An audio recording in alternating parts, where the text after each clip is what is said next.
Hi hello నమస్తే welcome to good morning Janasena. So friends, మనం గమనించినట్లయితే యోగారం పాదయాత్ర అనేది ముగించుకోవడం జరిగింది. లోకేష్ అండ్ చంద్రబాబు గారు మరియు ముఖ్య అతిథిగా పాల్గొన్న పవన్ కళ్యాణ్ గారు అయితే ముగింపు సభలో పాల్గొనడం జరిగింది. ఈ సభలో ముఖ్యాంశాలు ఇప్పుడు చూద్దాం.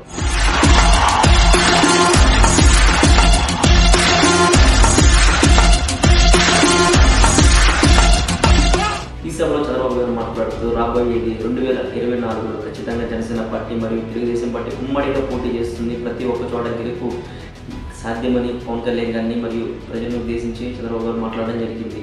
అలాగే పవన్ కళ్యాణ్ గారు మాట్లాడుతూ యువగలం అనేది ఒక యువతని స్ఫూర్తిగా నిలవాలని 3132 కిలోమీటర్లు నడిచిన లోకేష్ గారికి ధన్యవాదాలు తెలుపుతున్నారు. రాబోయే రోజుల్లో 2024లో జనసేన పార్టీ మరియు తెలుగుదేశం పార్టీ ఉమ్మడి కార్యాచరణలో భాగంగా పోటీ చేస్తుంది. ప్రతి ఒక్క నియోజకవర్గంలో జనసేన మరియు తెలుగుదేశం పార్టీ అభ్యర్థులు గెలిపించాల్సిన పవన్ కళ్యాణ్ దిశానిర్దేశం చేశారు. ఎక్కడైతే జనసేన పార్టీ కార్యకర్తలు ఉన్నారో సమన్వయం పాటించాలి, అలాగే తెలుగుదేశం సంబంధించి క్రమశిక్షణ పాటించాలి. ఇరువురు ఒక సోదర భావంతో ముందుకెళ్లి రాష్ట్ర భవిష్యత్తు కోసం, రాష్ట్ర అభివృద్ధి కోసం ఏకమై ఒక తాటి మీద నిలవాలని, ప్రజల్లోకి మంచి భావాలను తీసుకెళ్లాలి, ప్రజల్లోకి సిద్ధాంతాలను తీసుకెళ్లాలి, వాళ్ళ సమస్యల మీద గలమెత్తేందుకు ప్రశ్నించే పుట్టే పార్టీ జనసేన పార్టీ అని పవన్ కళ్యాణ్ గారు అన్నారు. ఈ కాన్స్టిట్యున్సీ లెవెల్లో ఎటువంటి అభ్యర్థిని నియమించి ఖచ్చితంగా గెలుపుకి ఎవరైతే అర్హులవుతారో వారినే అభ్యర్థులుగా ప్రకటించడం జరుగుతుంది.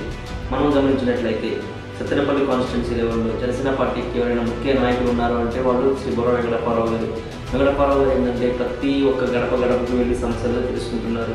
రీసెంట్గా చూసినట్లయితే సెమీ క్రిస్మస్ వేడుకల్లో పాల్గొన్న అప్పారావు గారు ఏంటంటే తను చేసిన సేవా కార్యక్రమాలు అవ్వచ్చు, ప్రతి ఇంటికి వెళ్తూ సమస్యలు అడుగుతూ ఉంటారు. అలాగే జనసేన పార్టీకి సంబంధించిన సిద్ధాంతాలు ప్రజల్లోకి ముఖ్యులుగా తీసుకెళ్తున్నారు.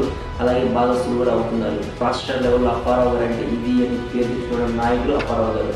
పవన్ కళ్యాణ్ గారికి అతి దగ్గరగా ఉంటూ పవన్ కళ్యాణ్ గారి కళ్ళలో పడినటువంటి గొప్ప నాయకుడు అప్పారావు గారు.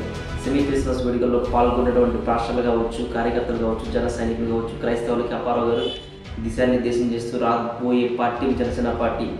ఇక్కడ మన దళితులకు జరుగుతున్న అన్యాయాల గురించి ప్రశ్నించే పార్టీ జనసేన పార్టీ. ఇప్పటికే అంబేద్కర్ విద్యా విధానం అవ్వచ్చు, సబ్సిడీ సంబంధించి కొన్ని పథకాలను రద్దు చేసిన ప్రభుత్వాన్ని ఖచ్చితంగా మనం ఓడించాలని అప్పారావు గారు పేర్కొన్నారు.